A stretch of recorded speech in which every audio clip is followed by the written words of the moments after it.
Now on CoastTV News.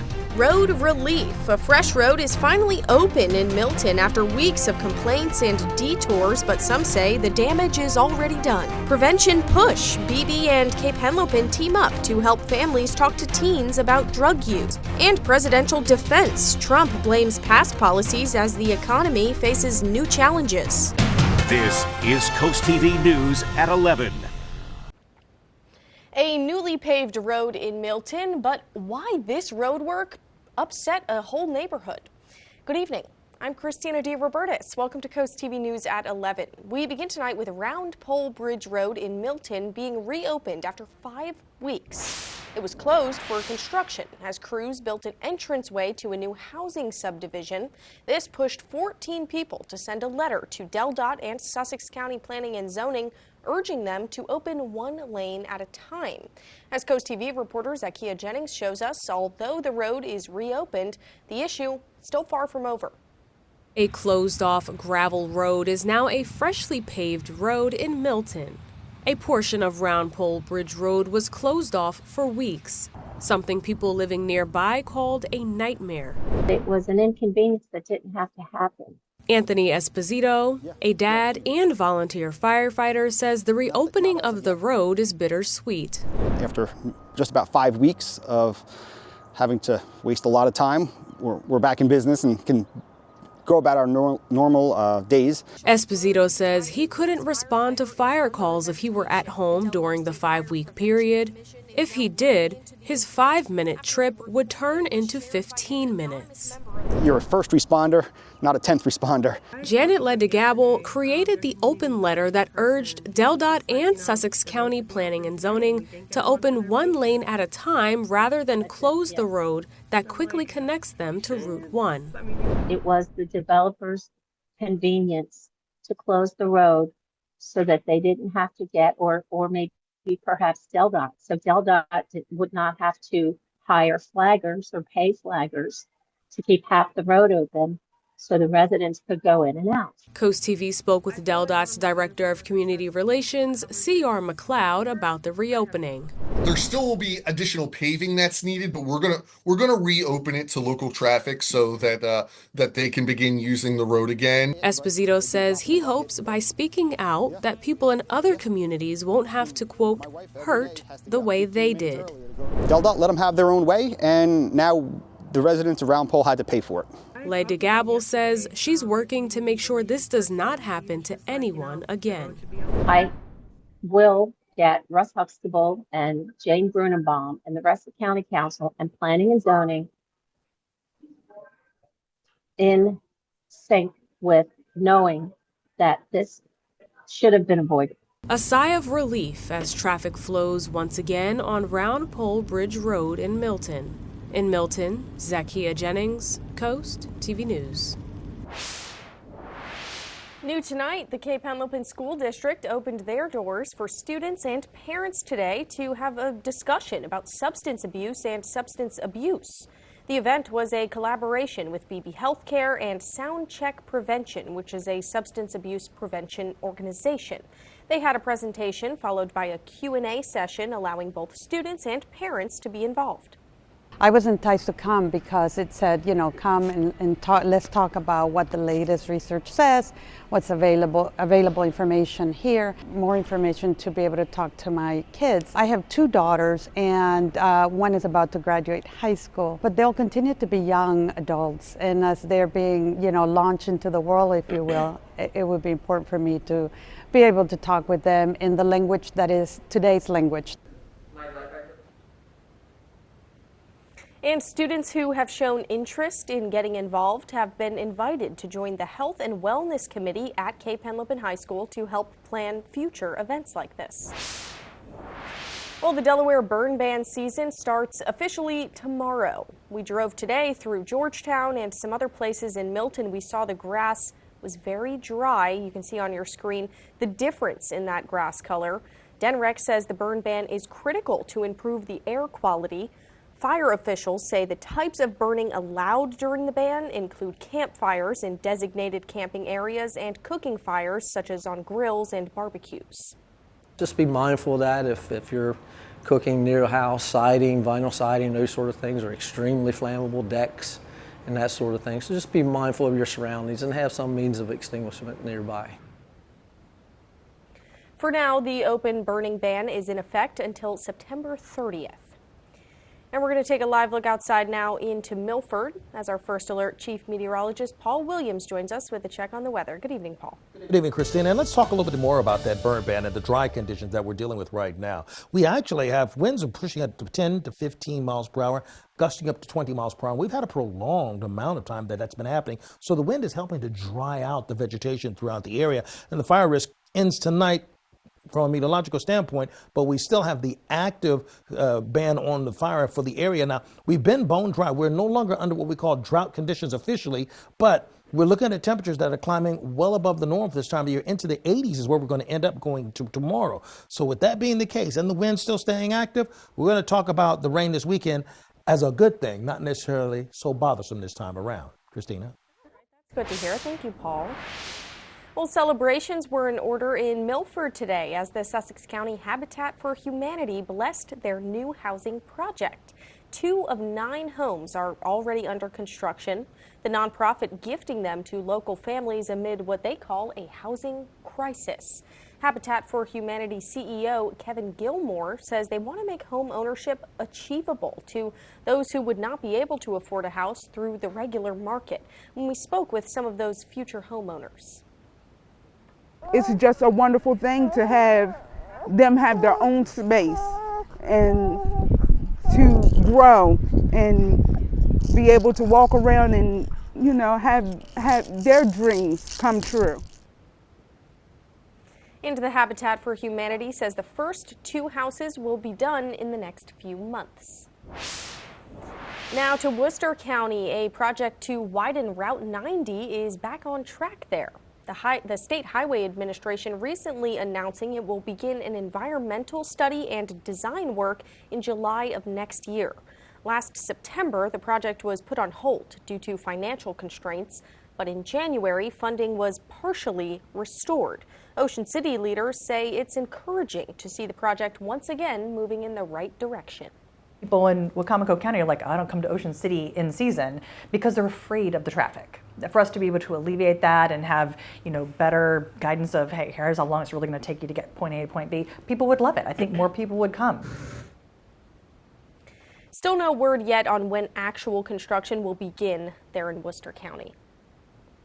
Now to Cambridge, some people in Dorchester County could soon be seeing double with their property taxes. The state of Maryland facing a $3 billion deficit for 2026 and a $6 million budget deficit is looming over Dorchester County specifically.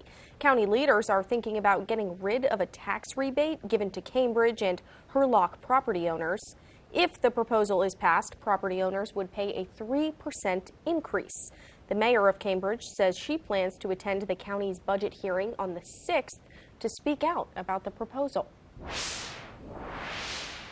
In political news, it's day 101 for the Trump administration and the president kicking things off with a cabinet meeting. After the latest economic report showing the economy could be shrinking, the president is urging patience. But Democrats say low poll numbers show Americans are getting tired of his policies. NBC's Kelly O'Donnell has details from Washington. You can hear it, and these are cabinet meetings. Upbeat amid uncertainty. President Trump expressing confidence in his policies, yet repeatedly blaming his predecessor during a cabinet meeting after a new report shows the U.S. economy is shrinking. And I have to start off by saying that's Biden. That's not Trump, because we came in on January. This is quarterly numbers. But that new report on the country's gross domestic product reflects the first 3 months of the year and ends just before President Trump announced his tariffs on almost every country in the world on what he labeled Liberation Day. The stock market was volatile on today's news, and some analysts predict the economy is beginning a slow decline, an assessment that is fueling a message from Democrats. 100 days in, Donald Trump and Elon Musk have failed to make your life more affordable. The president has said he's making deals with nations to avoid tariffs, but none is finalized. He imposed a 145% tariff on Chinese goods. So far, there have been no high-level talks between the U.S. and China. Overnight, China, the U.S.'s largest trading partner, posted a video. China won't kneel down, saying China will fight the tariffs. You're invited to stay as long as you want. Elon Musk also attended the cabinet meeting. His role with the Department of Government Efficiency, slashing federal jobs and spending. The president invited him to stay on, but Musk is expected to spend more time with his own businesses soon. You know, they say I wear a lot of hats. Musk often the target of critics. Today, demonstrators blocked streets in the nation's capital to protest President Trump's first 100 days in office. Kelly O'Donnell, NBC News, Washington. And we are just getting started this evening. Still to come, the clock is ticking. If you haven't snagged your real ID yet, you could be stuck at airport security. We'll tell you what you need to know. But first, Black April Remembered, the emotional accounts from Delmarva Vietnam veterans on the 50 years since the fall of Saigon. Here's a look at your Bay forecast. We're warming up to 75 for Thursday, 10 degrees warmer than that on Friday. But then Saturday, here comes the rain, and that's actually a good thing. I'll explain why I say that in just 60 seconds.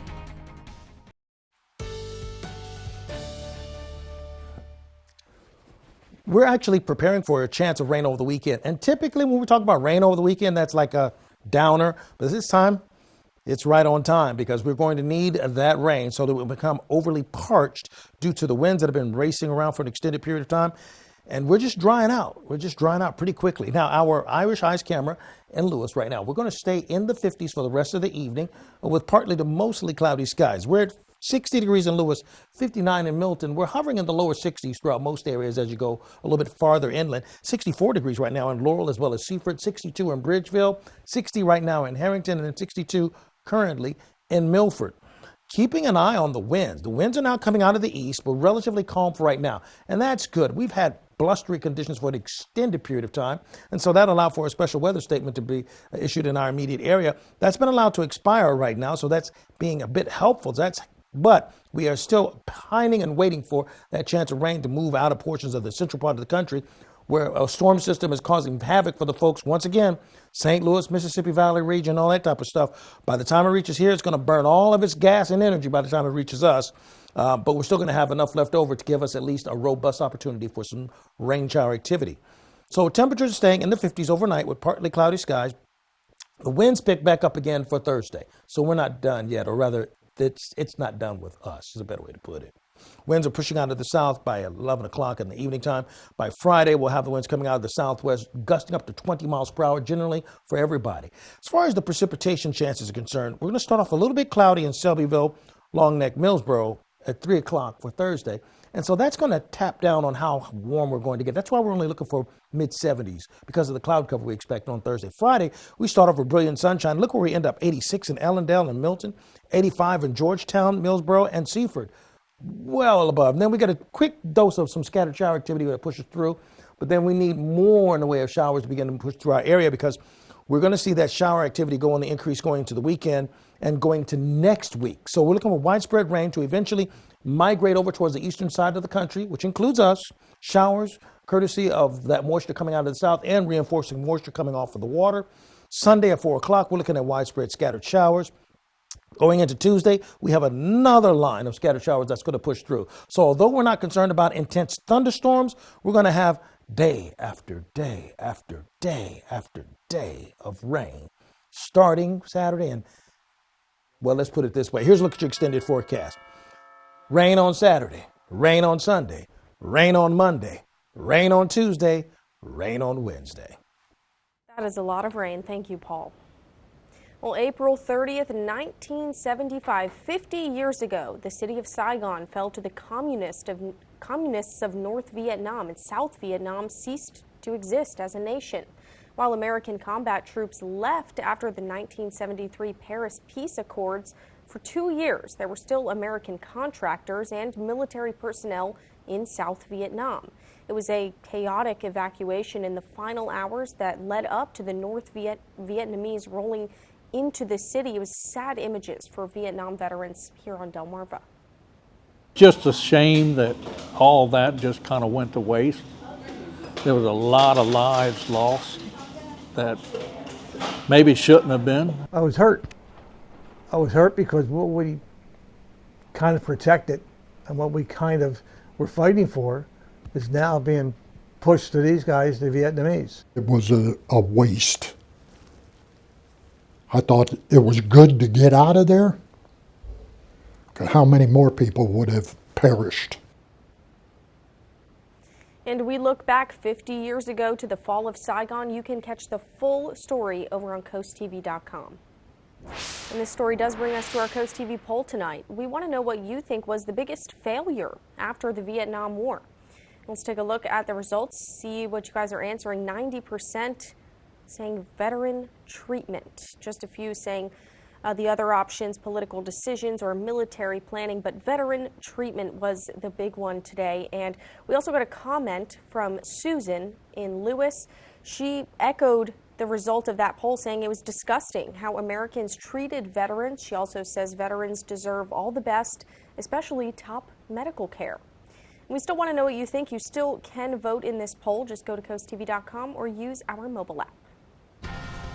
Coming up next on Coast TV News at 11, a baby boost. President Trump's $5,000 idea to help families grow, but will it work? This is Coast TV News at 11. Time is running out if you still have not secured your real ID. If you don't have a real ID or another accepted form of identification, such as a passport, you can face delays at airport security. You can expect additional screening and the possibility of not being allowed beyond the security checkpoint if your identity cannot be verified there. The Department of Homeland Security is set to enforce the deadline starting May 7th. Now to Washington, Senate lawmakers have voted down a resolution to block President Trump's sweeping global tariffs. The vote stalled in a tie, 49-49. And new tonight, Vice President J.D. Vance voted to break that tie, killing the Democratic motion altogether. The bipartisan measure, which needed a simple majority to pass, was designed to terminate the national emergency that President Trump declared to implement his tariffs. Even if it had passed, the measure likely would not have been taken up in the GOP-controlled House. The White House said today that President Trump would veto the resolution if it did reach his desk. Well, could a $5,000 bonus persuade families to have more kids? It's something President Trump has expressed interest in, and birth rates have been declining in the last few years. Trump hoping the $5,000 could help boost those numbers. But many family advocates worry more needs to be done to make raising kids more affordable. In today's Consumer Watch, Jen Sullivan looks at rising costs. Childcare costs have risen dramatically in the last few years, and families are feeling the financial squeeze. When you're juggling both work and family and navigating the economy and just the costs associated with families, it adds up. Jocelyn Fry is the president of the National Partnership for Women and Families, a nonprofit that advocates for parents and children, including finding solutions to make costs more affordable. We don't want your child care to be larger than your mortgage. A recent study by loan facilitator LendingTree found the cost to raise a child was nearly $300,000 over 18 years. That doesn't even include college tuition. They factored in a variety of costs, including housing, food, clothes, insurance, and daycare, which saw the biggest jump in price, rising more than 50% in 2 years. As costs increase, birth rates are declining.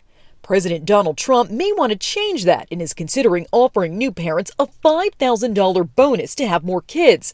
But Fry worries that's not nearly enough. We have to step back and say what really helps families. She'd like to see more states offer paid family leave. So far, 13 states and the District of Columbia have passed laws that require employers to offer some type of paid leave for all new parents. For Consumer Watch, I'm Jen Sullivan. Still to come in sports tonight, 2 top Henlopen lacrosse programs meet in Georgetown. See who came out on top on DSN. Well, if you're going to be Golfing for tomorrow, you're going to come out on top because, hey, we're looking for good conditions. Temperatures will be in the mid-70s. Sun and clouds, terrific conditions, a little bit on the breezy side. We salute Charles Mowbray. Charles Mowbray faithfully served our nation aboard the USS Wilkes-Barre during World War II, playing a vital role in key battles. His courage and dedication were instrumental in securing the freedoms we enjoy today. We honor and thank Charles for his service, sacrifice, and unwavering commitment to our country. Spicer Brothers and CoastTV are honoring military persons and first responders serving Delmarva. If you have a family member, friend, or community member that you would like to nominate for a CoastTV salute, go to coasttvsalutes.com. Well, it looks like Florida is on track to become the second state to ban fluoride from municipal drinking water. The Florida Farm Bill prohibits certain additives in drinking water, which effectively would ban fluoride. State lawmakers passed the bill Tuesday. It now goes to Governor Ron DeSantis for his signature. The state's Surgeon General says more than 70% of Floridians who use community water systems receive fluoride in their water. Many cities have added fluoride to their treated drinking water for decades to help protect teeth from cavities. That was due to recommendations from both the CDC and the World Health Organization. In March, Utah became the first state to ban fluoride in public drinking water. Well, it's a growing outbreak. More than 900 measles cases have been confirmed nationwide. NBC News spoke with a CDC official exclusively in the epicenter of the outbreak as they work to contain the spread. NBC's Stephanie Gosk has more. CDC officials touring a makeshift testing and vaccination clinic in Gaines County, Texas, the epicenter of the measles outbreak. Tonight, the Texas Department of Health announcing 17 new cases in the last 4 days, pushing the total over 650. Measles is still spreading. This outbreak is the biggest we've seen in the last 25 years. Jonathan Yoder is helping lead the CDC response on the ground. We know that the most important way to prevent measles is to get vaccinated. But there remains resistance to vaccines in West Texas. I think this really is a longer-term project to think of how we provide evidence-based information that meets communities where they are. Since the Texas outbreak began, 3 people have died, including 2 unvaccinated children, and measles has spread to multiple bordering states. What grade would you give the federal government for its response since the outbreak began? I would give the federal government a failing grade. Dr. Sira Madad, an infectious disease expert, says the government hasn't sent a strong message on the importance of vaccines. People are confused whether they should or shouldn't get vaccinated. It took months into the Texas outbreak for RFK Jr., the Secretary of Health and Human Services, to say vaccines are the best way to stop the disease, but he continues to publicly question their efficacy. We're always going to have measles, no matter what happens, as the vaccine wanes very quickly. But the CDC website says the vaccine usually protects against measles for life. I worry that we are coming upon summer months where we're going to see a lot more movement of individuals, a lot more travel. She worries the epidemic is going to get worse before it gets better. Stephanie Gosk, NBC News. Delmarva Sports Network from the Wawa Studios. Yeah, Delmarva Christian boys volleyball came in today with 3 wins on the year. Let's see if they can get number 4 against MOT Charter. First set, Mustangs looking to close it out. Harrison Schlabach is going to get up for the Royals, but MOT Charter denies him. That's their basketball star, Kofi Opoku, in the middle. Should we go to the second frame? Now the Royals with a chance to clinch. Again, Opoku going to rise up in the net. He is turned aside. Ethan Fells with a rejection. We're all tied up at 1. Third set, you're sensing a theme here. Delmarva Christian up 24-18. Fells once again getting up towards the net, and this time he's just going to swat it backwards. Nobody home for the Mustangs. DC 1 set away from winning it to the 4th. Commanding lead for MOT Charter. Same as we saw in the first, Schlabach gets up, the hammer goes right into the mesh, so we head to a final frame, 14-12. Harry figured, well, if they keep hitting the fastball, let's go with the changeup. That's your winner. Delmarva Christian takes it 3-2. And over in our game of the night this evening, Sussex Academy flew past Milford 22-8. The Bucks came in at 6-2 on the year and led this one early, but the Seahawks responded with a fury. Sussex Academy now 8-4 in the season. The Hawks play their home finale against Ursuline on Friday at 5:30, while Milford takes on Caesar Rodney on Friday as well. That's it for sports. Have a great night, everybody. Don't forget, the Kentucky Derby is coming up this weekend, and you can watch it right here on Coast TV. Coverage begins Saturday at 2:30 p.m. In Milford, it's 59 degrees right now, courtesy of our Bay Health camera. We're going to stay in the upper 50s for the rest of the night with scattered cloud cover in place for us. I'm not concerned about the winds picking up much momentum either, staying relatively light. Our umbrella giveaway winner is Eric Cisneros of Milford. Congratulations, courtesy of Paul Davis Restoration on home remodeling. Now, you keep up with your forecast by calling our weather line. The number to call is 443-880-9100. Your forecast is just a call away. Sponsored by the law offices of Bruxted, Mandalis, and Federico. And finally, here's a look at your exclusive 10-day forecast. We go to 75 degrees with cloud cover for tomorrow. We'll see a little more sunshine early on Friday, and we'll warm to 85 degrees. We'll stay in the 80s for Saturday, but that's when the faucet turns on. And we have rain on Saturday, Sunday, Monday on Cinco de Mayo, Tuesday, as well as Wednesday. But that's rain that's very much needed. All right, thank you, Paul, and thanks so much for joining us here for Coast TV News at 11. For some more local news and weather, you can always find that on our Coast TV News app.